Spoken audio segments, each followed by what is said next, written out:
going on, Jerome's? NFL Pro Bowl voting is wrapping up because it makes sense to close voting with weeks left in the regular season. So looking forward, which Minnesota Vikings should and could be voted to the Pro Bowl, even though, yes, dad joke out of the way, the Vikings won't be playing in the Pro Bowl because they'll be playing in the Super Bowl. Get it? And yeah, Pro Bowl is extremely trivial. It is to a large degree a popularity / name brand contest. But at the end of the day, these do matter. Not as much as all pros or all decade teams, but Pro Bowls certainly do matter, especially first vote, first press. Right. So, sorry, I lost myself there. Getting into it. Yes. Kirk Cousins does deserve to be in the Pro Bowl. 3,569 yards. Nice. 27 tutties, a 103.5 quarterback rating this year, 88.3 PFF grade, which is third in the NFL. He won't get in, of course, because it's Kirk Cousins. The national media jabroni haircuts hate him. The national pundits, or the national fans, casual fans who listen to the national media jabroni haircuts, they ipso facto hate Kirk Cousins as well. Plus, Rodgers will get in. Murray will get in. Brady will get in. Herbert, Mahomes, Tannehill, maybe. So, it's not looking good. Next up. So initially I was like, he missed a handful of games, but Dalvin Cook. Dalvin does deserve to be in the dance. 978 yards rushing, 6 touchdowns, 4.9 yards per carry. He's third in the league in rushing despite missing 3 games. So yes, the dynamic Dalvin Cook deserves to be in the Pro Bowl, even though, where are they playing the Pro Bowl this year? Are they even playing it or are they not because of the Rona? I don't know. Really, it doesn't matter.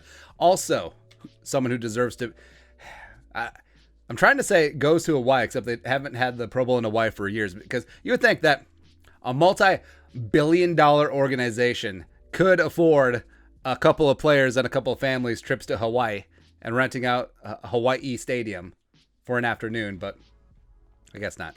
Anyways, fullback CJ Ham. Yes. It will go to Kyle's used check. It will go to Patrick Ricard. It will go to blah, blah, blah, blah, blah. But CJ Ham is the man. He's been an offensive weapon to a degree for the Vikings. Sometimes on 3rd and long, which, love me some CJ Ham, but just throw it to 18. I don't care if he's triple covered. He's the only fullback to lead a running back for a 200-plus yard game. He's also blocked for multiple 100-yard rushers in Dalvin Cook and Alexander Madison. He's the best blocking fullback in the game. So, yes, he needs to be in there. Next up. Wide receiver Justin freaking Jefferson. OBV, 85 catches, 1,288 yards receiving, 8 touchdowns, 89.9 PFF grade this year, third in the league. He also has the number 1 grade against man coverage. You cannot cover him. He's uncoverable. So this is the first of 20 straight Pro Bowls for Jefferson? Probably. Next up. Brian O'Neill, the real deal Brian O'Neill. We talked about him earlier in the week. He's PFF's number 2 grade at right tackle and pass blocking. 0. Goose egg, D'Angelo Russell, sacks allowed as a right tackle. He's the only player who's played in every single game this season to do that, so love it. Love it, man. Next up, other side of the ball. Of course, Eric Kendricks. Yes, Eric Kendricks. 20 tackles, 120 tackles, yeah.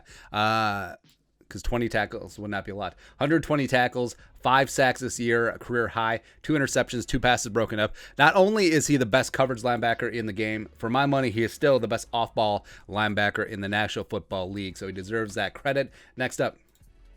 A little bit controversial, but Harrison Smith, even though Harrison is not Harrison anymore, although the Steelers game was a vintage Harrison performance, he still is pretty damn good. He's still easily in the top 4 in safeties in the National Football League. 83 tackles, 3 sacks, an interception, a forced fumble as well. Get 22 back into the dance in 2022. Something like that. Next up, there's 3 to go. There's going to be some shockers. First up, punter Jordan Berry. It's your cousin Jordan Berry. You know that sound you're looking for? Get a load of this. 42.9 net yards per punt, which is 4th best in the league. 21 inside the 20, only 2 touchbacks. He's been phenomenal this year. And he got run out of Pittsburgh. They drafted a punter, Harvin, who has been sort of up and down this year. We saw him up close and personal Thursday. But Jordan Berry has been a stud. And he's been a big reason why the Vikings special teams have been greatly improved. They're not a hindrance on punt coverage anymore. Berry is a big part of that because he's not out-kicking his coverage or under-kicking his coverage like we've seen by Matthew Weil and Skolkwit respectively. Plus, his unit holding his unit, phrasing, but him holding on kicks for Greg Joseph. Holding hasn't really been an issue this year where it had been in previous years. So get out of here. Next up. This one is a little bit controversial, but special teamer Troy Dye. That's right. 9 special teams tackles this year. He also has a 90.7 PFF special teams grade, which is second highest in the league. He's played 255 total snaps for the Vikings on special teams, where defensively, when he's gotten his shot, Troy Dye, maybe not so much. But is he a high-end special teamer? Yes. Yes, he is. And the Vikings have had some really good special teams linebackers this year. Ryan Connolly among them. Blake Lynch among them. But yeah, Troy Dye has been the best of the bunch. I think that he deserves to have a little bit of recognition as well. And lastly, of course, kick returner King, Kene, and Nwangu. Woo. 2 kick return touchdowns, leading the NFL, a 39.5 yards per kick return, which is insane. Which is bat bleep insane. He is a quarter of the way to Cordero's NFL record for kick return touchdowns. It's just amazing, man. He's been a breath of fresh air. Another big reason why the Vikings special teams have not been asked thank you this year. So, yeah, get King Kene in there. So, do I expect the Vikings to actually get the benefit of the doubt and get 10 Pro Bowlers in there this year? No, probably not. All right, so guys that I will put it on the table that they get in. Jefferson, yes. Kendricks, yes. And Nwangu, yes. And we'll say O'Neal. All right, so I will can't say guarantee. No, I will think it's very likely the Vikings get at least 4 Pro Bowlers. I think you can make a case for 10 of them, but it is what it is. Your thoughts on our thoughts, which Minnesota Vikings should be in the Pro Bowl? Let us know in the comment section below. Subscribe for daily Vikings takes. Want to support the work? Put a little something in the Venmo. But until next time, Skol, production value.